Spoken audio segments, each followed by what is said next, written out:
Okay, I like this song. Okay, but I don't want to get copyright, so I'm gonna turn it off. Ah, man. You guys just can't keep away, can you? Alrighty, what do we have here for you today? Oh, this is beautiful. This poem is beautiful. So I'm going to save it for later, but I'm going to read two for you here. One I don't have published yet, but I'm really looking forward to it. I think I have a specific set of poems I want to put into a book. So I'm going to use that one first. As in first, I mean second. The first one I'm going to do is a poem that is from my book, Words Can't Describe. It's called I Know We Met Another Way, but it would have been sick if it was like this. Tongue twister title. For me, not for anybody else that can actually talk. Alright, ready for this? I know I always ask. Just making sure. Got your popcorn? Your piece of popcorn? Oh, fair lady with exotic name, it's only my appetite to blame. I craved your soft touch against my warm skin. My body itches for this to begin. What was that? That calm interaction? More than hello and pleasant traction. No, more like two hearts met and fused together, only to be pulled apart. My heart aches enough to burst, and if I don't see you soon, it may get worse. Your bright blue eyes stared right through mine, into my head and down my spine. Somehow they found their way into my soul, wrapped around and made me feel whole. A whole new person fused with you, and I felt your heart beat faster too. Oh, it says fell. I feel your heart beat faster too. I drown inside this bright blue ocean, yet I remain inept in motion, floating, feeling nothing but inside, boiling with love like Frankenstein's potion.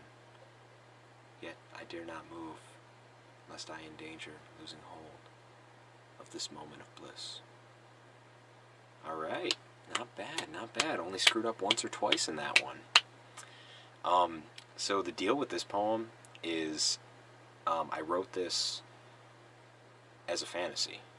You know, oh, fair lady with exotic name. You know, I just was feeling very Shakespearean, even though it's nothing like Shakespearean. I just wanted to be like fancy, and you know, I felt it had some like a more calm and rolling feeling. I actually wrote this in one of my classes when I was thinking about my ex, because you know the way we met was pretty cool, but you know I just thought it would be sick if it was like this, and I showed her it and she didn't like it. She didn't like a lot of my stuff, but um, you know, to try to make her like it a little bit more, I put that bottom part in. Yet I dare not move lest I endanger losing hold of this moment of bliss, because that wasn't originally part of it. It had another ending, and I put that in. And what that was specifically when we were like together once. She was like, "How can you fall asleep like with your face like buried in me, and like you just fall asleep and you don't have any air?" And that's what I say to her. I said, "I dare not move lest I endanger losing hold of this moment of bliss." And you know, I thought that'd make her like the poem more. It didn't, but you know, she's a huge critic. But we're gonna move on to the other poem. This is called The Things I Find While Waiting for Nick to Show Up for Frolfing. Today is the episode of long titles, as if they're my only two long titles. I saw your number yesterday in the book in the back of my Vibe that I haven't touched since before I met you.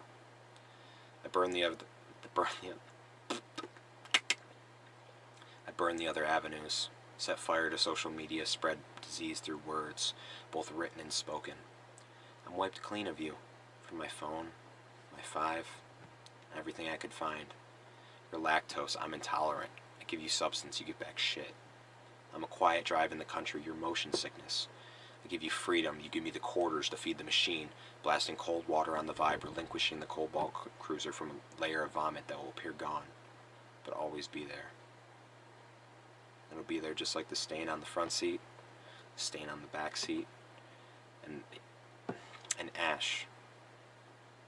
An ash from the Newports you sucked. Only before the throughway. Never past 50 miles per hour. It reduces aerodynamics and your freedom. Though the stains now smell like lemons, They'll always be there. And just like the digits in the back of the book, I haven't touched since yesterday. I'm glad I still have reminders of you. Now, this is a quite literal poem. It's pretty dang literal, and I don't think that I'm at liberty to explain this directly. But, you know, there's some legit signs. If you know me, I mean, you know, if you spent time with me in the past year, you know what this is about, and you know how all of these metaphors and careful word placement really mean something. So I really appreciate y'all for listening.